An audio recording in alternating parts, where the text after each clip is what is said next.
Okay, going to do a little quick review video for the planet Mercury.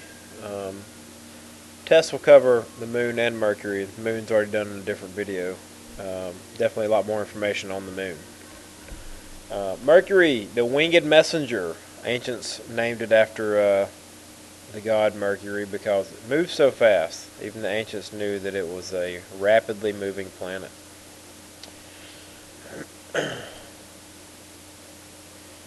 It's kind of a difficult planet to observe because it's so close to the sun relative to us, of course, that the best place to look at it is toward the sun, and that's not easy to see a planet, especially whenever it's the sun's out, because the sun overpowers it.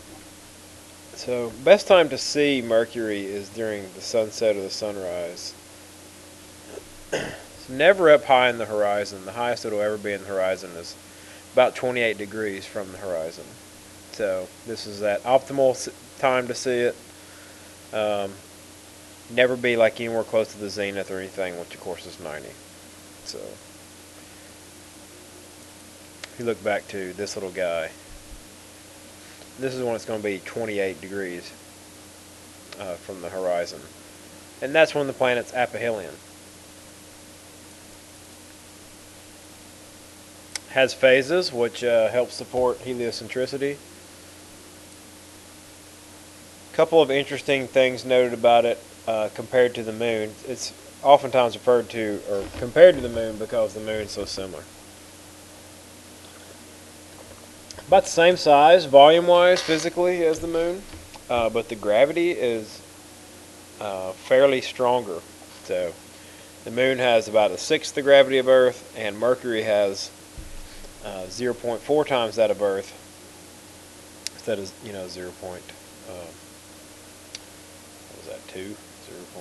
I don't know. I'll do 0 point something.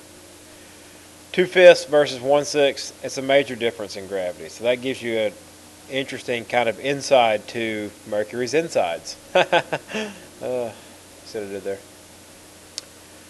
So it doesn't have an atmosphere. Even though it has more gravity than the moon, it's still too small to retain gases of any significance. So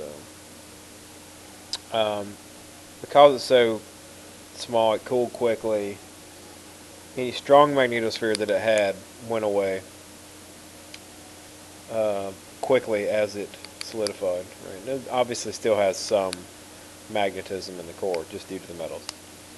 So solar wind basically ripped it away, right? Eroded it off. The only thing we've ever detected are hydrogen and helium particles in small amounts, very near the surface, in the bottom of craters and stuff like that. And they're really just captured solar wind particles that are only there for brief moments of time.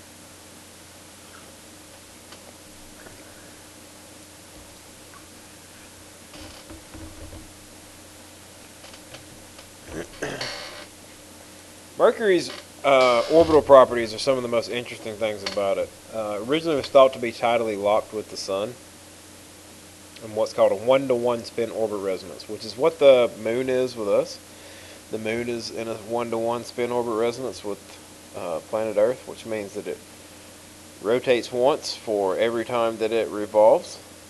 We thought that Mercury was the same way, but in 1965 we disproved that by using the Arecibo radio telescope.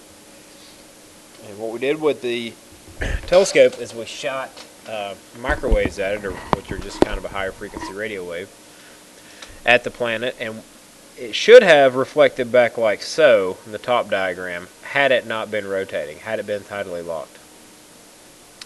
When we got the data back, we noticed that this frequency was higher and this frequency was longer because as it was rolling around, it was taking more time to bounce off and come back. So this proved that Mercury did in fact rotate. So this is Arecibo, the largest radio telescope, single dish radio telescope in the world. It's in Puerto Rico. This is what they used to find that. Rotation of Mercury is 59 days. Now we calculated that using radio waves. It's been confirmed since, but 59 days is the rotational period. So Rotates 3 times for every 2 orbits. There's a video that I posted. You can check it out. Kind of shows a computer simulation of what goes on with that. But essentially, it tidally locks and then unlocks as it gets aphelion. So it would be tidally locked with the sun if it didn't have such a weirdo, crazy eccentric orbit. It's just not allowed to synchronize. So if you look back to this little bad boy, because it has such this crazy eccentric orbit, when it gets out here, it's able to rotate. But once it gets really close to the sun, it speeds up, of course, according to Kepler's second law. But as it gets here and speeds up, it becomes tidally locked when it's perihelion. So that side here will always face the sun. But then once it gets away from the sun a little bit, aphelion, it's able to rotate on its own. So that's kind of interesting. It is a unique characteristic to Mercury. It's unique, at least in our solar system. We do not know that it's unique throughout the universe. In fact, it's probably not unique to the universe. So this diagram kind of shows that. It's kind of confusing, but essentially if you have noon on day 0 here pointing this way, the next time you'll say noon 0 when the planet's in this position is 176 days later. Now it doesn't mean that's the rotational period or the revolution period, because here it rotated once, rotated twice. The third time it rotates is the beginning of the second, or the end of the second year. So there's your 3-2 spin orbit resonance. So 1 rotation, 2 rotations, 3 rotations. This is the beginning of the third year, which is the end of the second year. So the 3 is the rotation, and the 2 is the revolution rates. Really means that noon to noon, right, going from here to here, Mercury's day is technically longer than its year. So about the surface of Mercury. It's a weirdo surface. I compared it to, it's covered with these things called scarps that are these cliff-like kind of structures that they don't appear to be from volcanism. They're very bizarre little kind of like ridges, like almost like mountains or something like that. They're formed from plate tectonics, but they're really not related to plate tectonics. And they look like, I said old man wrinkles, but I really think they look more like wrinkles on an old apple. So if you can kind of check that out, right? So, and it's kind of probably from the same process. Because the planet cooled rapidly, because it had a lot of nanomaterial that was lost or seemingly lost or blown away or something like that, possibly, who knows. As it cooled rapidly, it contracted. The crustal material contracted a lot, and it kind of wrinkled up. Now, the apple itself wrinkles for a similar reason. As the moisture inside the apple evaporates out, right, it leaves voids behind, and it collapses inward. So it's kind of similar to the old apple. It's about the Chloris Basin. Chloris Basin is the largest impact crater on Mercury.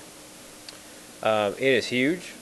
It is believed to have caused what's called the weird terrain by impacting forces shooting out the other side.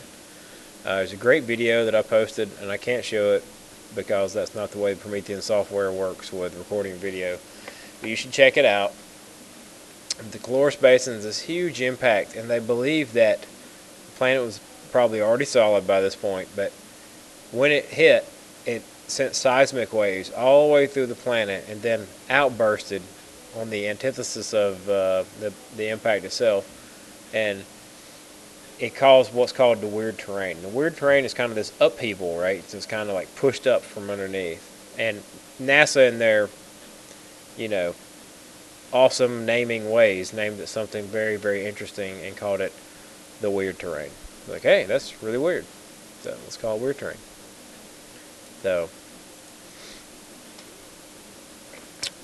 So the interior Mercury has a much larger core than, proportionally, it has a much larger core than Earth, right? Obviously, the core itself is not larger, but if you look at it, it's proportional to the core and the mantle material, right? Much larger than the Moon. It's basically inverse to the Moon. A lot of different reasons why we believe that.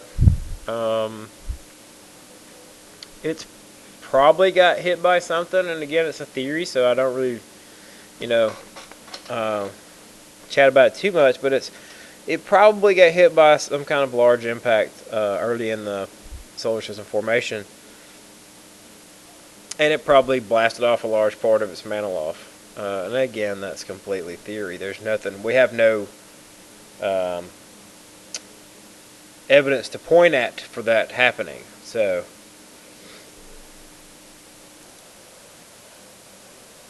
Alright, I'm back. I had to take a little break for a second. Let's talk about the interior of Mercury and a little bit less about theories that could or could not be plausible. Mercury has a magnetic field, even despite the fact that its core is not liquid and does not have the dynamo effect going on. But Mercury has a magnetic field about 100th that of Earth's. So that's actually stronger than what you would think compared to a planet that has a very large core that's active and has the dynamo effect and everything like that. But Mercury's interior the core region is so large that it still retains traces of magnetism that's actually decently strong. So if the core were rotating on the inside, right, it would actually have a magnetosphere and probably strong enough to deflect a lot of solar wind particles.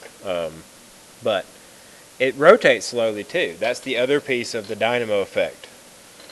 The dynamo effect on our planet works so effectively because our planet rotates rapidly, once every 24 hours, and we have this large liquid core. So it's like a very good combination for planet Earth. Mercury has two things going against it, right, or strikes against it. It does not have an interior that's liquid, and it does not rotate fast, even compared to any other planets, right? 59 days is a slow rotational period. So it really should have no or even less magnetism or magnetosphere. But because it's got this huge core of so much iron and nickel and stuff, it is just trying to retain or hold on to some of that magnetism. So 40% of the volume is the core. That's huge, right? And possibly even more than that. And it accounts for about 60% of the mass, which is, if you remember going back to, where was it? If you remember going back to this, about how it's about the same size as the moon, right, which is about a fourth the size of Earth, but it has a lot more gravity. It has a lot more gravity because it has a lot more dense materials in the middle, the core region. So, anyway. Alright, well that's pretty much my notes on Mercury, so hope you enjoy, study up, I'll see you in class.